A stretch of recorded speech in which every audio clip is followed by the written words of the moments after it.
महागठबंधन के प्रत्याशी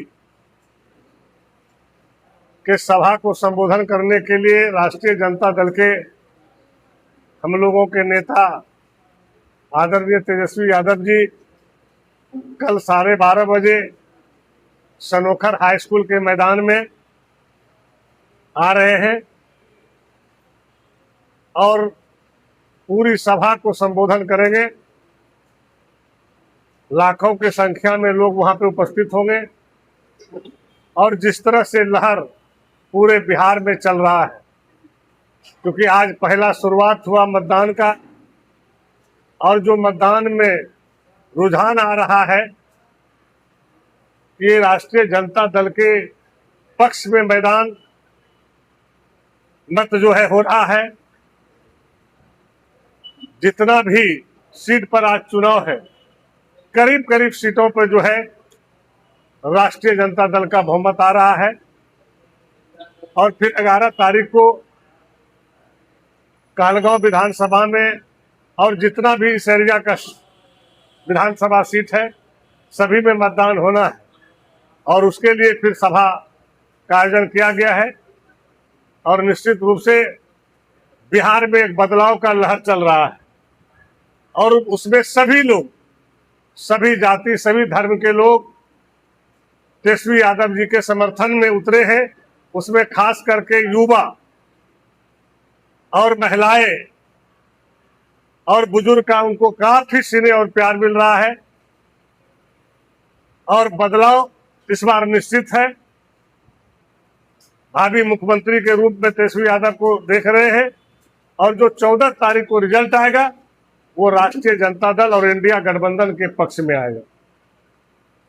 इंडिया गठबंधन से कौन पार्टी गठबंधन है? नहीं, हमारा गठबंधन इंडिया गठबंधन का है। आप जो जानना चाहते हैं कि सीपीआई, माले, कम्युनिस्ट, वीआईपी और हम लोग का आरपी गुप्ता साहब, इन लोगों का जो है हमारा समर्थन है राष्ट्रीय जनता दल में, लालटन में। चूंकि कहलगांव विधानसभा में इस बार लालटन का लहर है और सभी लोग लालटन के पक्ष में है। आप लोग भी जहां जा रहे होंगे तो आप लोग खुद ही चैनल में दिखा रहे हैं कि कहलगांव में किस तरह का लहर और बाजार चल रहा है।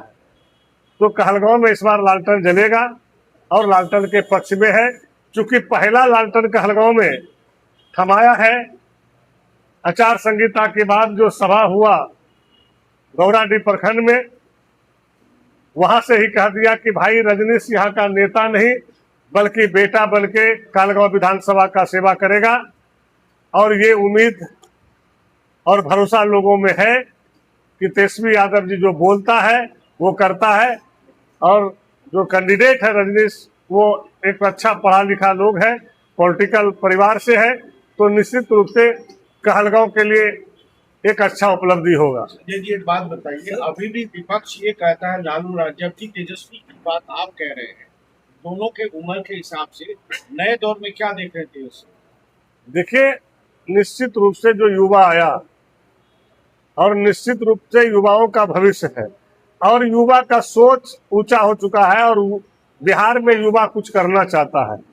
तो जो तेजस्वी जी का सोच है, जो मैनिफेस्टो है और जिस तरह से जनता में उन्होंने जो है एक अपना मैनिफेस्टो में जो छोड़ा है कि हमारा सरकार बनता है, तो निश्चित रूप से तेजस्वी यादव जी ने ये सारे योजनाओं को, सारे चीजों को जमीन पे उतारने का काम करेगा। बात जंगल राज की आती है, लेकिन तेजस्वी राज की वो बात देख रहे हैं।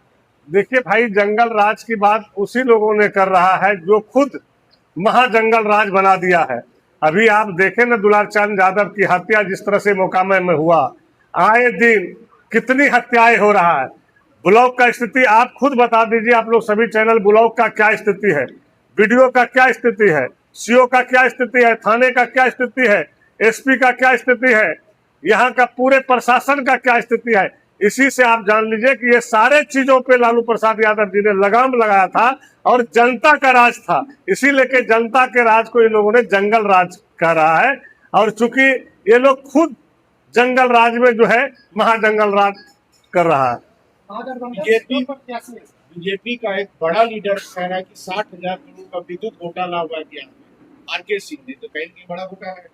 देखिए, घोटाला सिर्फ बिजली का नहीं, आप अगर इसके अंदर जाइएगा तो कई घोटाला है, कोई ऐसा विभाग ही न है, चाहे भवन ले लीजिए, स्वास्थ्य ले लीजिए, शिक्षा ले लीजिए, कोई भी विभाग ले लीजिए, चाहे ग्रामीण विकास ले लीजिए, पीडब्ल्यूडी ले लीजिए, इरिगेशन ले लीजिए, सभी विभागों में भ्रष्टाचार चरम सीमा पे है। जब ये सरकार बदलेगी तो सबका कुंडली खोला जाएगा और जनता के बीच रखा जाएगा कि देखिए ये घोटाला करने वाले ही इस घोटाले को दबाने के लिए जंगल राज करता था, और जो साजिश करके तेजस्वी यादव जी पे केस किया और लालू यादव पे केस किया है वो सब जनता समझ रही है। ये झूठा मुकदमा करके आपको लगता है कहीं किसी एंगल से पशुपालन घोटाला में लालू जी है क्या? लालू जी चेक पे साइन किए थे? तो जो प्रशासन चेक किया, जो एस्टिमेट बनाया और जिसने पेमेंट किया वो लोग बाहर, और जो कोई भी मुख्यमंत्री फाइल में पैसा जिला में देता है भाई, तो जिला को देखना है। अगर गलती किया तो उसका डीसी सबसे बड़ा दोषी है, उस विभाग के पदाधिकारी दोषी है, सीएम कहां से दोषी हो गया? और सीएम को किस तरह से साजिश करके फंसाया लालू जी को पूरा देश दुनिया ने देखा है, और आज भी एक प्रूफ साबित नहीं कर पा रहा है। अच्छा, एक मिनट सर, आप भी महागठबंधन के मंत्री हैं और एक महागठबंधन के मंत्री दीपिका पांडे वो अलग प्रचार कर रहे हैं, आप अलग कर रहे हैं। देखिए, ये तो राहुल जी को सोचना चाहिए, क्योंकि राहुल जी इंडिया गठबंधन के एक मजबूत स्तंभ है, और राहुल जी ने ही घोषणा किया कि भाई इंडिया गठबंधन के मुख्यमंत्री तेजस्वी यादव जी रहेंगे। और जब तेजस्वी यादव जी ने आचार संहिता लगने के बाद पहला उतना सभा किया और वहां पे ही लालटेन थमा दिया कि रजनीश नेता नहीं कहलगांव का बेटा बनकर सेवा करेगा, और उसके बाद सिंबल भी दे दिया, नॉमिनेशन भी हो गया। तो 2 दिन के बाद अगर फिर सिंबल कांग्रेस ने दिया तो कांग्रेस को सोचना चाहिए अब कांग्रेस किस तरह काम करती है, उस पर मुझे कोई छिटाकसी नहीं कर रहा है। लेकिन कहलगांव की जनता सजग है, कहलगांव की जनता जान रहा है कि हमको डिसीजन क्या लेना है, कि जो सीएम के कैंडिडेट को देना है वोट या फिर नॉन सीएम के कैंडिडेट को देना है। गठबंधन मेरा है और गठबंधन में हम लोग सब मजबूत है, देख लीजिए सारे लोग हम लोग यहाँ पे मजबूती से है गठबंधन में। तो इसलिए के वो सोचना उनको, और वो अगर कर रहा है तो हम उसका स्वागत करते हैं, बाकी डिसीजन जनता को लेना है। प्रधानमंत्री का कार्यक्रम हुआ है भागलपुर में, क्या प्रभाव कुछ न कुछ डालेगा क्या? आप लोग देखे थे ना झारखंड में और गोड्डा में, जहां पे मेरी सभा तेजस्वी यादव और हेमंत सोरेन जी की सभा हुआ, और जस्ट मेरे सभा के रोड के उस पार आमने सामने मोदी जी ने सभा किया और 56 इंच सीना तान के बोला कि 56 सीट देंगे, और चकनाचूर कर दिया। तो ये राष्ट्रीय जनता दल है और महागठबंधन है, यहाँ पे लालटेन जलेगा, कोई मोदी का और अमित शाह की हवा नहीं चलेगा, यहाँ तेजस्वी और लालू की हवा चलेगा। अच्छा सर, एक बात और, जिस तरह के बिहार के मुख्यमंत्री महिलाओं के खाते में 10-10 हजार रुपया डाले, क्या इसका प्रभाव पड़ेगा? इस बात भैया ये 10-10 हजार डाला तो किसके डर से डाला? आज तेजस्वी यादव जी ने घोषणा नहीं करता तो इतना फटाफट जो है डिसीजन कैबिनेट में कोई नीतीश कुमार जी ने लिया है क्या? ये मोदी और अमित शाह की डिसीजन है। आज दे दिया 15-15 लाख रुपया, तो ये चुनावी मुद्दा है, चुनाव खत्म पैसा बंद। तो ये चुनावी मुद्दा है, क्योंकि तेजस्वी यादव जी ने अपने मैनिफेस्टो में कहा कि भाई हमारी सरकार बनेगी तो हम माई बहन सम्मान योजना जो है 2500 रुपया देंगे, जिस तरह से झारखंड में मैया सम्मान योजना में दे रहा। बिजली बिल फ्री कर देंगे, 200 यूनिट बिजली फ्री कर देंगे, और जो बिजली बिल लोगों का बकाया है उसको माफ कर देंगे। जो है आपका वृद्धा पेंशन में पैसा बढ़ा देंगे। आज 1500 बोला तेजस्वी जी, तो 1100 ही लोग कैबिनेट में पास कर दिया। तो आप जान रहे हैं कि जब तक तेजस्वी यादव जी ने कोई डिमांड रखा और कहा कि हमने मेरी सरकार बनेगी तो ये देंगे, तो ये लोग आनंद फानंद, नीतीश बाबू ये सब नहीं कर रहे हैं। ये आनंद फानंद ने जो है अमित शाह जी और मोदी जी, नरेंद्र मोदी जी ने एक साजिश बिहार के साथ कर रहा है, लेकिन ये बिहार है। इस घोषणा जो किए 10,000 या 15-2,000, ये क्रेडिट तो जनसुराज पार्टी के जो सूत्रधार है प्रशांत किशोर करे, हम आवाज उठाए थे तभी जो है सभी लोग मेरे नहीं, तो आप देखे होंगे ना भाई। अब जनसुराज क्या बोलता है उस पर हमको नहीं जाना मंत्री जी, लेकिन आपको हम ये बता दें कि ये सारी चीजों को तेजस्वी यादव जी ने उजागर किया है, और सारे एक एक चीजों को मजबूती से बिहार के लिए तेजस्वी यादव जी ने रखा है। और बिहार जग चुका है। बिहार ने कभी गुजरातियों को वो जो है नेतृत्व हाथ में नहीं थामने देगा, क्योंकि बिहार के नौजवान, बिहार के बुजुर्ग, बिहार के महिलाओं, सारे लोग जग चुका है कि बिहार को बिहार का बेटा ही चलाएगा, दूसरा कोई नहीं चला सकता।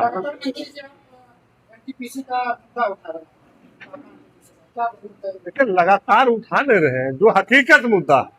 आज तक जितने भी जनप्रतिनिधि बने, आज तक क्यों नहीं जो है कहलगांव विधानसभा पे ध्यान दिया? और जो 2% कहलगांव विधानसभा में CSR का पैसा खर्चा करना था, क्यों नहीं किया? आखिर वो पैसा गया तो कहाँ गया? तो कहलगांव के लोगों ने हिसाब मांग रहा है, क्योंकि पहले कहलगांव के लोगों को पता नहीं था। तो रजनीश ने पूरा चीजों को निकाला, जो भावी MLA के रूप में यहाँ लोगों ने देख रहा है, उसने सारे चीजों को निकाला और जनता के सामने रखा। और आने वाला समय जनता को, जिस तरह अडानी पावर प्लांट का आज CSR का पैसा हम लोग गोड्डा में और गोड्डा जिला में खर्च कर रहे हैं, लेकिन ये पैसा कहाँ गया भाई? तो गुजरात गया, अहमदाबाद गया, दिल्ली गया, यूपी गया। तो कहलगांव के लोग जो है सिर्फ धूल खाने के लिए है क्या? आज क्या स्थिति है कहलगांव के आसपास, रोडों की स्थिति क्या है? आज जाम देखिए कितना है। तो ये तो यहाँ की जनता ने जो है ये सारे चीजों को अपने नजर से देख रहा है और वो कठिनाई झेल रहा है। कल चिराग पासवान की चुनावी सभा थी, उसमें कर लालू परिवार को बड़ा आरोप लगा, ये परिवार जो नई बात की राजनीति करते हैं। देखिए, चिराग अभी बहुत बच्चा है। जब रामविलास जी का पॉलिटिक्स डेट होने लगा था और डेट हो गया था, तो संजीवन बूटी जो है लालू जी ने ही दिया और उसकी राजनीतिक जिंदा होगा। तो क्या आप छोटे बच्चे पे करें? ठीक है, सांसद बन गए हैं। 10 IAS गुजरात से आए हुए हैं, आपके पार्टी का आरोप है बिहार में, सही बात है क्या? अगर पार्टी बोल रही तो कब आपको लगता है कि गलत बोल रहा है क्या? अगर नेता बोल रहा है तो नेता को सच्चाई पता है, तभी तो बोल रहा है मीडिया में खड़ा होकर के। बिजली की बात आप जहाँ तक कर रहे हैं, आज से कुछ महीना पहले मुख्यमंत्री जी बोले थे कि बिजली सस्ती हो सकती है, फ्री नहीं मिलेगी, लेकिन अभी फ्री हो रही है। मुख्यमंत्री क्या बोलते हैं नहीं बोलते, मुख्यमंत्री जी का दिमागी हालात ठीक है क्या? आप मंच पे नहीं देख रहे हैं क्या? मुख्यमंत्री जी को तो पीछे से जो बोलता है बेचारे वो बोलते हैं। मुख्यमंत्री जी अपने राज चला कर रहे हैं। जब मुख्यमंत्री जी नीतीश कुमार जी ने राज चलाया तो बहुत अच्छा चलाया, लेकिन इतने ने दवाई खिला दिया, सुई खिला दिया लोगों ने बैठा बैठा करके, कि उसका दिमाग को ही कन्वर्ट कर दिया। तो नीतीश जी को तो अब बोलवा रहा है, बोल कहाँ रहा है? और सारा बिहार, पूरा देश दुनिया देख रहा है। ये हम अकेला थोड़ी देख रहे हैं, आप ही लोग चला रहे हैं, उसको देख रहे हैं। दुलारचंद यादव की हत्या पर क्या बोलना चाहिए मोकामा में? देखिए, वो तो पूरा बिहार बोल रहा है, हर जाति हर समुदाय के लोग बोल रहा है कि ऐसे इंसान को, ऐसे साधारण लोगों को जिस तरह से हत्या किया गया है, उसका बदला पूरे बिहार के लोगों ने लेगा। रमन सिंह को गिरफ्तार किया गया 48 घंटे के बाद। अरे भाई, 48 घंटे के बाद गिरफ्तार किया, उसके पहले तो और सिक्योरिटी दिया, उसको प्रोडक्शन दिया। आप ये नहीं देखे क्या? प्रचार कर रहे थे वो हत्या के बाद, तो बता रहे तो सिक्योरिटी दिया, प्रोडक्शन दिया। तो यही सरकार है और जंगल राज करता है। तो एक वीडियो वायरल हो रहा है जिसमें वीडियो में राजेश प्रत्याशी जो है, इनपे आरोप लगा रहे थे गाड़ी का शीशा इनके कार्यकर्ता के द्वारा भाना गया विधानसभा को। देखिए, ये सब जो है बीजेपी का चलते रहता है। जब चुनाव आता है, गुड्डा में नहीं देखते हैं, अपने से अपने शीशा फोड़ लेता है, कहेगा संजय यादव फोड़वा दिया। तो जनता सजग है, और संजय यादव को 1-2 दिन के खिलाड़ी नहीं है, 35 साल के राजनीतिक खिलाड़ी है। और शीशा फोड़ने पे, मारपीट करने से, गोली चलाने से वोट नहीं मिलता है। जनता के दिलों में राज कीजिए, तो जो दुश्मन भी जनता है वो भी आपको गला लगाएगा और प्यार से वोट देगा। जमाना वो आ गया है, अब राइफल, बंदूक, मारपीट और शीशा फोड़ने से वोट नहीं मिलता है। इसलिए कि ये लोग साजिश करता लोग है, और गुजराती के चंगुल में लोग जो है फंस गया है। और जो गुजराती दिमाग देता है वही सब काम करता है, वही अफवाह फैलाता है। आप लोग मीडिया वाले भी उसी में चल जाते हैं। तो आप लोग को भी सच्चाई बताना चाहिए। जो बात आप कहे कि क्या वहाँ पे आरजेडी का कार्यकर्ता था क्या? जदयू वाले ने ही झंझट किया, बीजेपी जदयू का लड़ाई हुआ, शीशा किसने फोड़ा, पैसा किसने दिया, सब चीज आप लोगों ने देखा। तो फिर कहाँ हो गया संजय यादव की बात या लालचन की बात? तो इसलिए के सारी बात आप लोग जानते हैं। ठीक है सर, एक मिनट रुकिए ना भाई, आप आपका हो गया, निकल जाइए। आपका हो गया तो निकल जाइए आप।